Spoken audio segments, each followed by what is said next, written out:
Good morning. Figured I'd just jump on live real quick. I was supposed to do a show. I do the podcast every Sunday. Try to upload it on midnight, but last couple of days have been kind of rough, if you say the will. So let's just get into it. This is Aaron Smith is Undefeated, Season 2, Episode 2.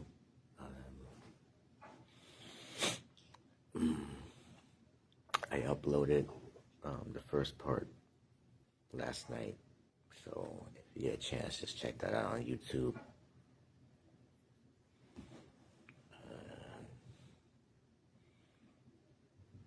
So where should we begin? You have to forgive me, I'm just waking up. I just took my daughter on the bus for school. She's in early intervention, and I did want to touch on that a little bit because they suck. She started in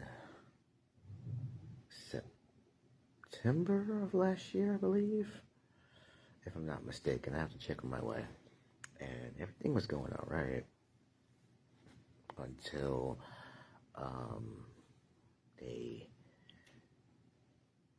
you're gonna hear stuff in the background. I have idiot neighbors that like to bang and act the whole fool and move furniture.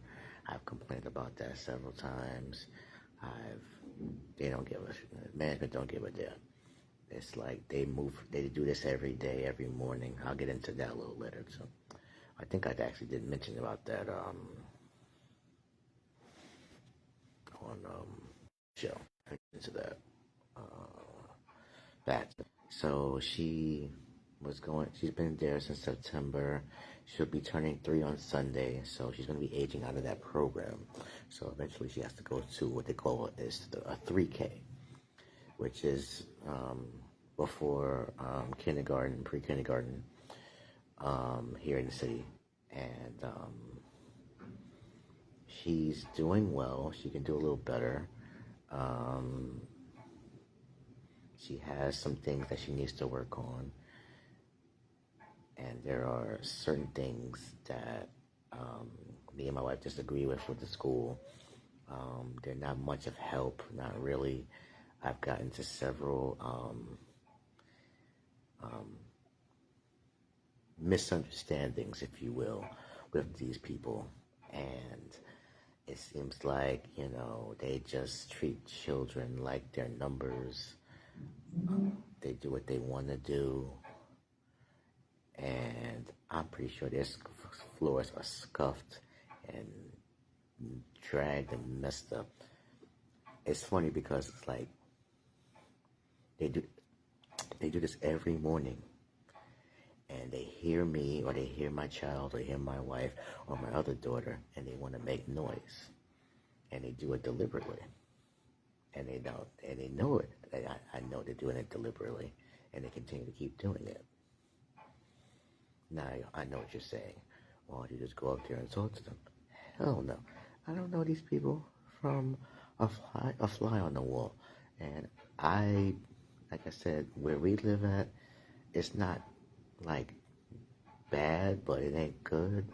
It's the projects, and they have like a cast of characters here. And I already got into it about the neighbor here.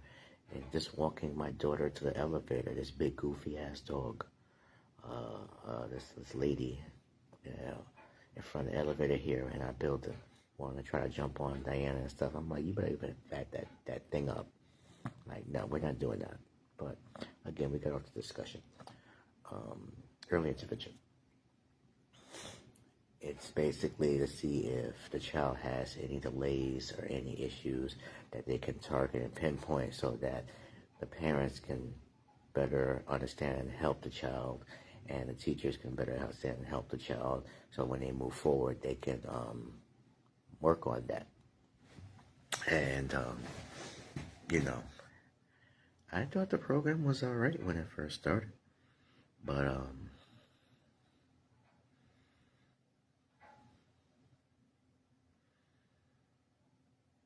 it seems like, I don't know if it's a generational thing. Like, I'm 42, right? And I think most of those people there are younger than me, maybe. And it seems like the way they talk ain't the way I talk. The way I see things, they don't see things. And just because you have a college degree and some education and experience in the field doesn't make you an expert on everything. No one knows everything. And that's the problem that I have with these people. And I've tried to be cordial and respectful as possibly as I can. And then it's like to the point where I would just pick up my daughter when I have to go get her now later, because the other thing is with the busing. I've been having problems with the school bus that drops her off. Not necessarily in the morning. I've had concerns with them as well, but they seem to be a little bit more on the ball, because I guess they have to get her there. But that whole agency, Total Transportation, is got to be by far the worst bus company in the city. If you go and you look on the reviews across the board, parents and caregivers alike complain. So I just started taking her home. Like, we got all this snow and stuff, so I usually just take her on a train. It takes at least a little over an hour to get home. And we had to take the Long Island Railroad and a bus and a train. And that's all the way in Queens. If you're familiar with NYC, her school is by the F train, the last stop on the F train. So for New Yorkers, you know how far that is. And, I'm not complaining too much, because this is what it is. And I chose to do this because, like I said, I wasn't feeling the afternoon bus. There was always an issue on that bus. A language barrier also. Don't really speak much English. Don't really just want to just rush my child off and be rude and nasty. I complained several times about that, and to no avail. They basically say it's my fault and deal with it. And sometimes they wouldn't even call when they're downstairs, and I'm like, rushing downstairs to get her, or sometimes in the morning rushing to her to get her on the bus here. And that's just ain't right. I mean, sometimes these elevators are crazy. Sometimes Diana can not want to cooperate. So it's just the perils and the trials of being a parent of a 3-year-old and a 6-month-old. I know that's but Velvet is still young, so, but Diana sometimes can be a bit much. And so we just don't do the bus in the afternoon anymore. And it seems like they just passed the buck. And I try not to be nasty, or try not to get to the point where I get agitated or mad, because, and it has happened, but sometimes people and situations can get you to the point where, especially with my child, it's like, y'all just doing wrong by my child. And I don't appreciate that. So the problem that I have is that, it's like, well, I got the other time from the workers there and the director there, and it's not us, that's the bus company, you gotta call. I'm like, I've been calling, I've been going back. I'm not going back and forth with y'all. And I just take her myself. So hopefully wrapping it up soon with that center, because he is aging out soon, and get her ready for September and 3K, and like, you know, this new mayor is promising universal child care with the governor out here. It's Mayor Mandani and Governor Hochul. It sounds nice on paper, but you gotta, you know, put up or shut up, because it sounds good, and I get it. He talks very nice. He's witty, and he can be funny at times. I don't particularly like him. I just think he's phony, but people have the impression that he's a good person, and he might very well be, but I just don't see it. And like, he just does too much. He's very extra, and I'm not going to get into the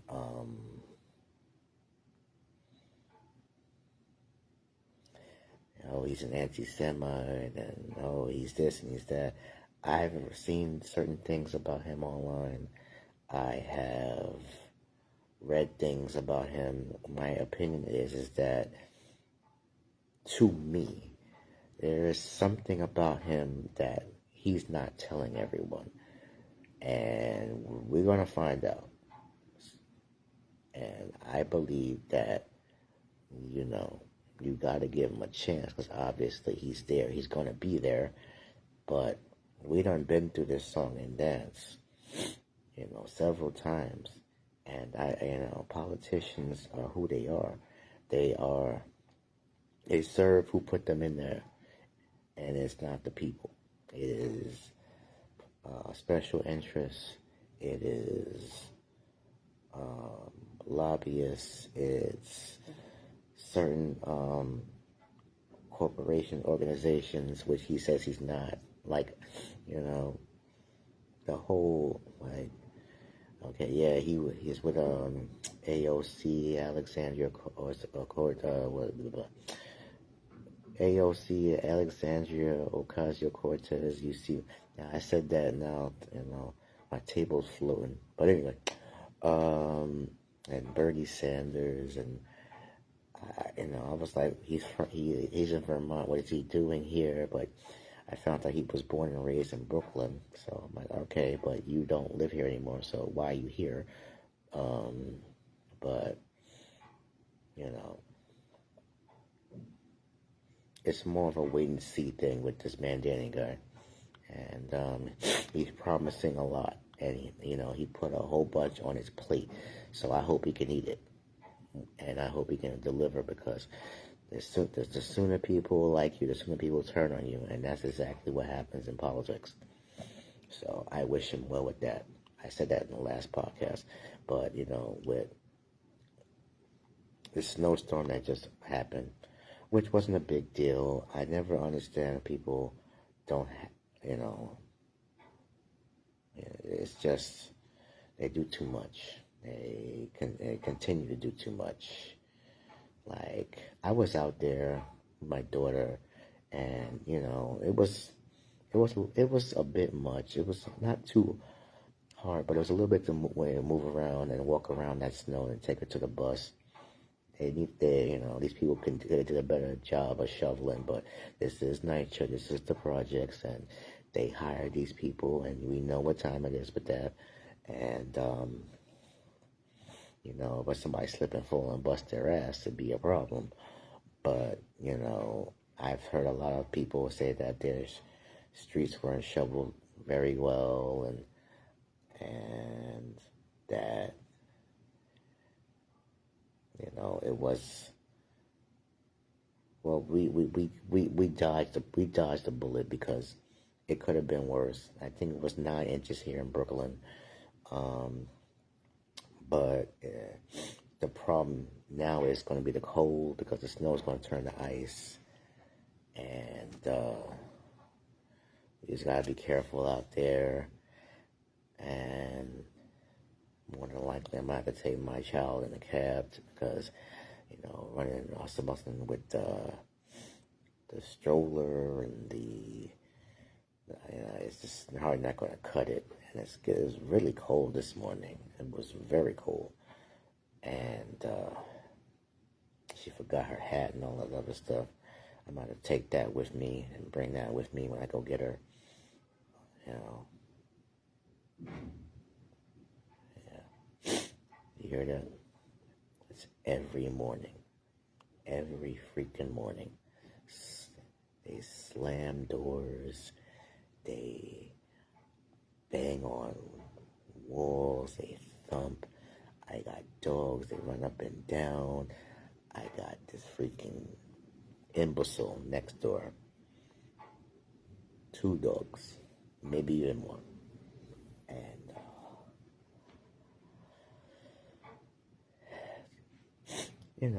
try to talk to him about it, and it's like talking to a wall high on pot, and I just know.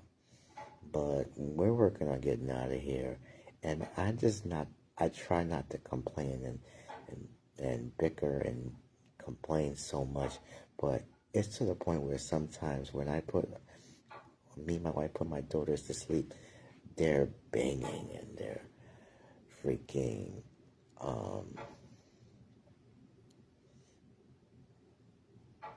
running up and down, and I guess that's the dogs, and they're up and down, up and down, up and down, running up and down. These girls trying to go to sleep, up and down, knocking on walls, banging on walls. I don't know what the freak is going on. Bang this, bang, bang, all that. And, now I know also you're going to say, oh, did you call 311? I have, several times. 311 is a joke. For anybody that knows New York City, 311 is a place where you call in for noise complaints, apartment maintenance, repairs, anything that's a non-emergency, that's who you call. 911 obviously is for emergencies, but 311 is for non-emergencies. And I've called several times, and NYPD, another joke. This is just my opinion, and I understand they have a tough job, I guess, but I guess they figure this is the projects, this is East New York, you handle it, you deal with it, and that's the same thing that I think this management does. And we've been here a year, and we had enough. We about to get up out of here. So, working on with some people with that, and I pray to God that we get out of here soon, because I'm through. And there's always something cracking in here. There's always something breaking. I think because of all that banging, I noticed certain peeling and chipping at the walls and the windows. My daughter's room, for those that follow the show, last year there was that big leak the week after Diana's birthday, and it took them almost 3 months to fix that whole thing. And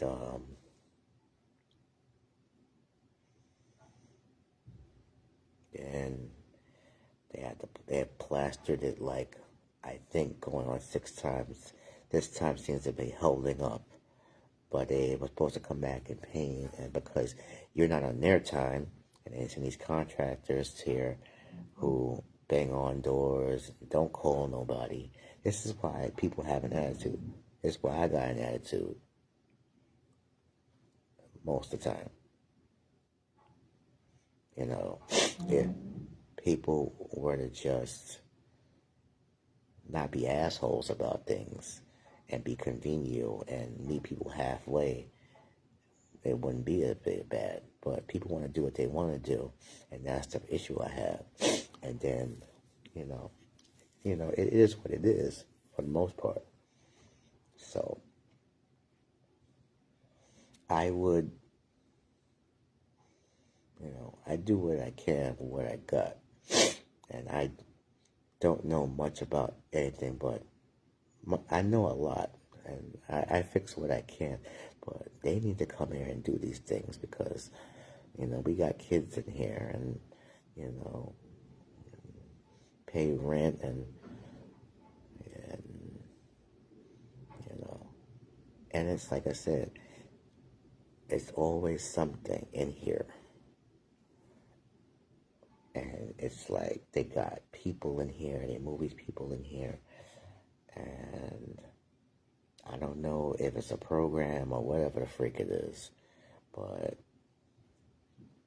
I've been homeless before, I've been in the shelters before, I've been in programs before, and I know most of the time, like when I've done it, like I got into an apartment and I just wanted to just smoke and have a good time and do all that, and things change, I changed, but it seemed like you got some people in here and they do all that, and it's like to the point where sometimes this comes through the house, sometimes it comes through the pipes, and I'm like, listen, if that's what you want to do, that's what you want to do, but like I complained about that several times, and like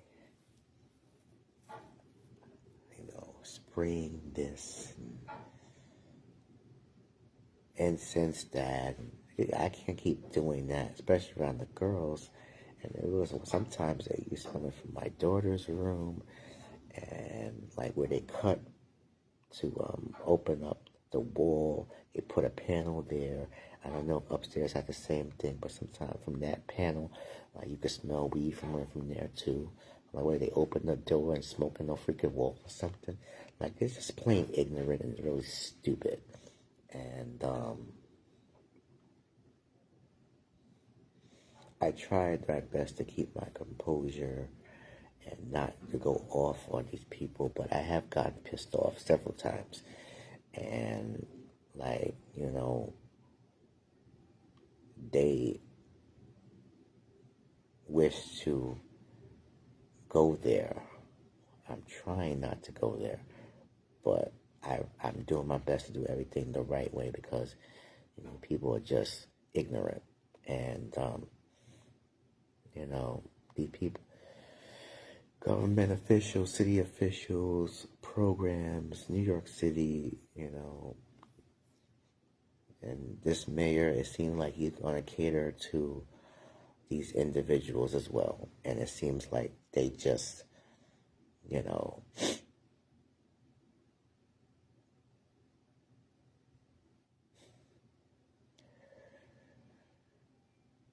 like it's the whole three hots in the cot thing. Got places and smoke and do your business, and I used to do all that. Incense works, open the window works. Well, not now, it's cold. I mean, and people just do what they want to do, and with these freaking dogs, everybody's got a freaking dog. I just had to bark at a lady who tried to jump on behind Diana this morning. Like, no, we ain't doing that. And the guy next door has two dogs, and they bark through the walls. It's like paper thin walls in here. And sometimes he'll go by the freaking my door here, and it's a little narrow, but you can curve your dog a little bit so it doesn't be brushing on the door. And one time that dog peed on my door, and I was like, what the frick? Now I don't know if this gentleman is looking for something or he's just an idiot or both, but I have just continued to report and document everything and log everything in. And with my temperament and this these persons' idiocy is just not gonna. It's not gonna be a conversation. So I rather just deal with management. I rather deal with just logging in because I tried that. I tried talking to people. I'm not gonna do it anymore. I'm just not. And it's just at the point where it's too many problems, and it's just time to go. Now, where do we go from here? We'll see. Good morning, Darren. So,